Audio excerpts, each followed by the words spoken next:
Hello, and thank you for joining me in Annie Stories. In today's video, I'll be reading Rumpelstiltskin from the Brothers Grimm book. So without further ado, let us begin. Rumpelstiltskin.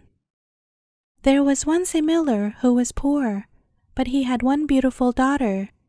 It happened one day that he came to speak with the king, and, to give him consequence, he told him that he had a daughter who could spin gold out of straw. The king said to the miller, "This is an art that pleases me well. If your daughter is as clever as you say, bring her to my castle tomorrow, that I may put her to the proof." When the girl was brought to him, he led her into a room that was quite full of straw. He gave her a wheel and spindle and said, "Now set to work, and if by the early morning you have not spun this straw to gold, you shall die." And he shut the door himself and left her there alone. And so the poor miller's daughter was left there sitting and could not think what to do for her life. She had no notion how to set to work to spin gold from straw, and her distress grew so great that she began to weep. Then all at once the door opened, and in came a little man, who said, "Good evening, miller's daughter. Why are you crying?" "Oh," answered the girl, "I have got to spin gold out of straw, and I don't understand the business."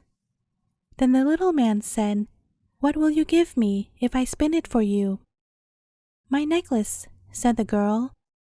The little man took the necklace, seated himself before the wheel, and whir, whir, whir, 3 times round, and the bobbin was full.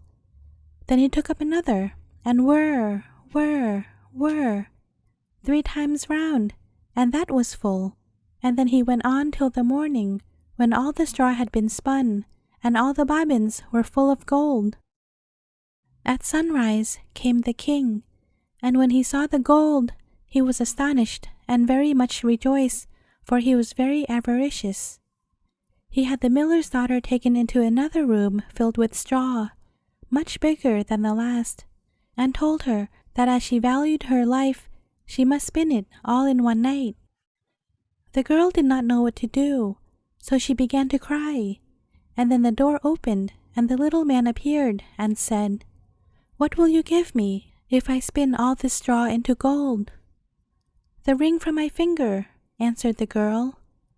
So the little man took the ring and began again to send the wheel whirring round, and by the next morning all the straw was spun into glistening gold. The king was rejoiced beyond measure at the sight, but as he could never have enough of gold, he had the miller's daughter taken into a still larger room full of straw, and said, "This too must be spun in one night, and if you accomplish it, you shall be my wife."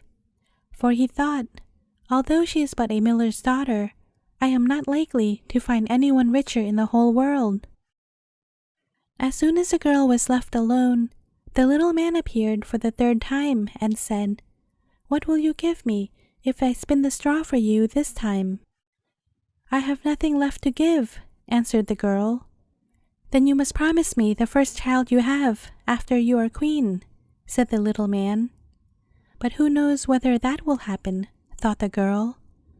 But as she did not know what else to do in her necessity, she promised the little man what he desired, upon which he began to spin until all the straw was gold. And when in the morning the king came and found all done according to his wish, he caused the wedding to be held at once, and the miller's pretty daughter became a queen. In a year's time, she brought a fine child into the world, and thought no more of the little man.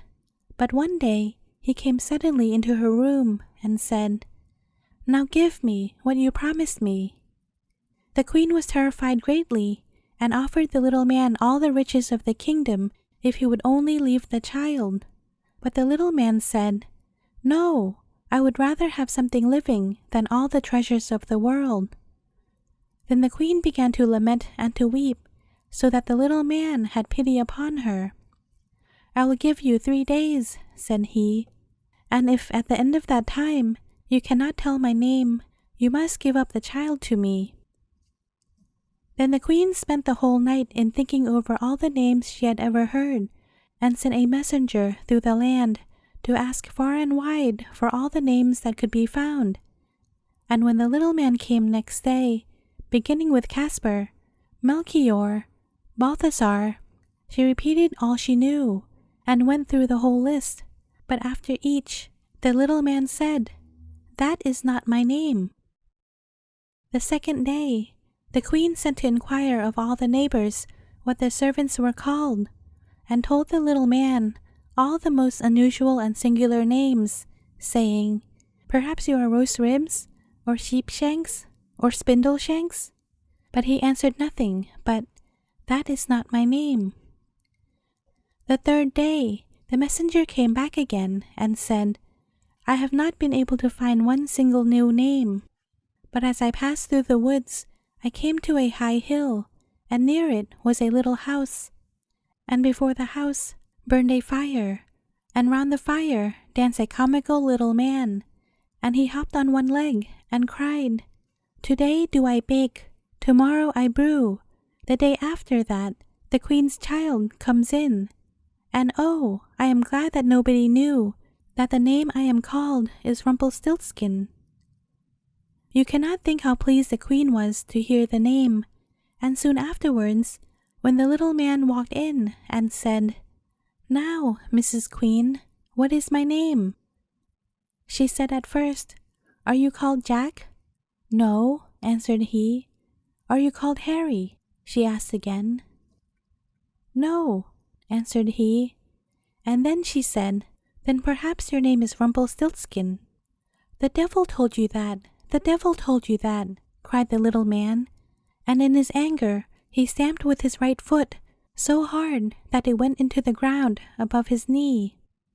Then he seized his left foot with both hands in such a fury that he split in two, and there was the end of him. The end.